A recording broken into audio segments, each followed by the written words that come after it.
Hello അസ്സലാമലൈക്കും. അപ്പോൾ എന്തൊക്കെയുണ്ട് എല്ലാവരും വർത്താനം? എല്ലാവരും തന്നെ സുഖമായിട്ടിരിക്കണമെന്ന് വിചാരിക്കുന്നത്. അപ്പോൾ ഇന്ന് നമ്മൾ പുതിയൊരു വീഡിയോ ആയിട്ട് വന്നിരിക്കുകയാണ്. അപ്പം കൃഷി പച്ചക്കറികൾ ഇങ്ങനെയൊക്കെ ഇഷ്ടപ്പെടുന്ന എല്ലാ ആളുകളും ഈ ഒരു വീഡിയോ സ്കിപ്പ് ചെയ്യാതെ കാണും കേട്ടോ. അപ്പം ഇന്ന് നമ്മൾ നശിച്ചു പോകാറായിട്ടുള്ള അതിൻ്റെ ഒരു വയലറ്റ് മുളക് ചെടിയുണ്ട് കേട്ടോ. അതിനെ ഒന്ന് വീണ്ടും റീപ്ലാന്റ് ചെയ്തെടുക്കുന്ന ഒരു വീഡിയോ ആണ്. അപ്പോൾ എല്ലാവരും തന്നെ വീഡിയോ സ്കിപ്പ് ചെയ്യാതെ കണ്ടിട്ട് ഇത് നശിച്ചു പോകാറായ മുളക് ചെടി ഉണ്ടെന്നുണ്ടെങ്കിൽ ഈ രീതിയിലൊന്ന് ചെയ്ത് നോക്കും കേട്ടോ. അപ്പോൾ അതിനായിട്ട് ഞാൻ നല്ലൊരു അത്യാവശ്യം വലുപ്പമുള്ള ഒരു ഗ്രോ ബാഗ് എടുത്തിട്ടുണ്ട്. കുറച്ച് കരിയില, അങ്ങനെയുള്ള ഉണങ്ങിയ കരിയില, അതേപോലെ മുളച്ച് പൊങ്ങി വരുന്ന പുല്ലുകൾ, ഇങ്ങനെയുള്ളതൊക്കെ നമുക്ക് കളകളൊക്കെ പറിച്ചിട്ട് ആ ഗ്രോ ബാഗിൻ്റെ അടിഭാഗത്തായിട്ട് ഇട്ട് കൊടുക്കുക കേട്ടോ. അപ്പോൾ ഞാനിവിടെ നമുക്ക് കരിയില അധികം ഇല്ലാത്ത കാരണം നമ്മൾ ചേമ്പിൻ്റെ തണ്ടും ഇലകളൊക്കെ വെട്ടി ഒഴിവാക്കിയതുണ്ടല്ലോ, അപ്പോൾ അതൊക്കെ ഈ ഒരു ഗ്രോ ബാഗിലേക്ക് ഇട്ട് കൊടുക്കുക കേട്ടോ. അത് പെട്ടെന്ന് തന്നെ വളമായിട്ട് കിട്ടും. അപ്പം ഇതുപോലെ വേരില്ലാത്ത രീതിയിലുള്ള എല്ലാ ഇലകളും നല്ല രീതിയിൽ ഇങ്ങനെ ഇട്ട് നിറക്കാം കേട്ടോ. കരിയില ഉണ്ടെന്നുണ്ടെങ്കിൽ ഏറ്റവും നല്ലത് കരിയില തന്നെയാണ് കേട്ടോ. പിന്നെ ഞാൻ അതിൻ്റെ മുകളിലായിട്ട് നമ്മളെ കരിയില കമ്പോസ്റ്റ് ഉണ്ടല്ലോ, അതുണ്ടാക്കി വെച്ചിരുന്നു. അപ്പോൾ അതൊന്ന് ഇട്ട് കൊടുത്തിട്ടുണ്ട് കേട്ടോ. അപ്പോൾ ഈ കമ്പോസ്റ്റ് ഉണ്ടാക്കുന്ന വീഡിയോ മുമ്പ് ചെയ്തിട്ടുണ്ട്. അപ്പോൾ ആവശ്യമുള്ളവർ അത് പോയിട്ടൊന്ന് കാണുക.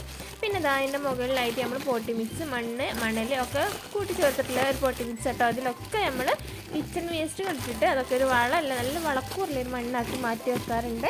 അപ്പോൾ ആ ഒരു വീഡിയോ ഞാൻ വീണ്ടും അപ്ലോഡ് ചെയ്തിട്ട് കാണിച്ചു തരാം.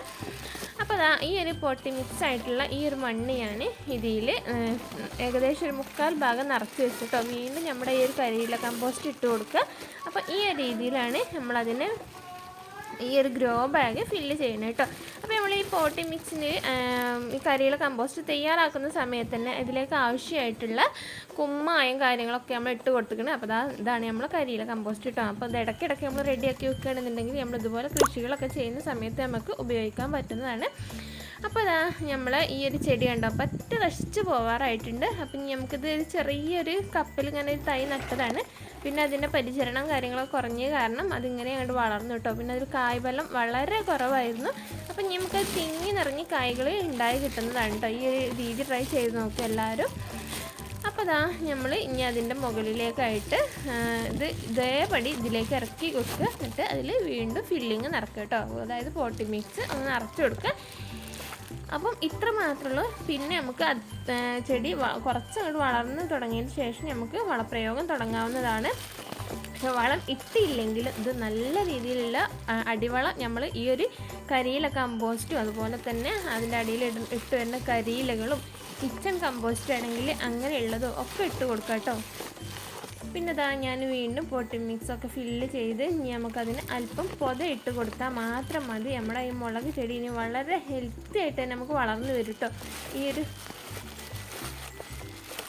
അപ്പോൾ പൊത ഇടാനായിട്ട് കരിയില ഉണ്ട് എന്നുള്ളവർ കരിയില എടുക്കുക. അതല്ലാത്തവർ ചീമക്കൊന്നയുടെ ഇല, അതല്ലെങ്കിൽ ഇതുപോലുള്ള കപ്ലങ്ങേൻ്റെ ഇല, കപ്ലങ്ങ എന്ന് വെച്ചാൽ ഓമക്കയുടെ ഇലയൊക്കെ എടുക്കുക കേട്ടോ.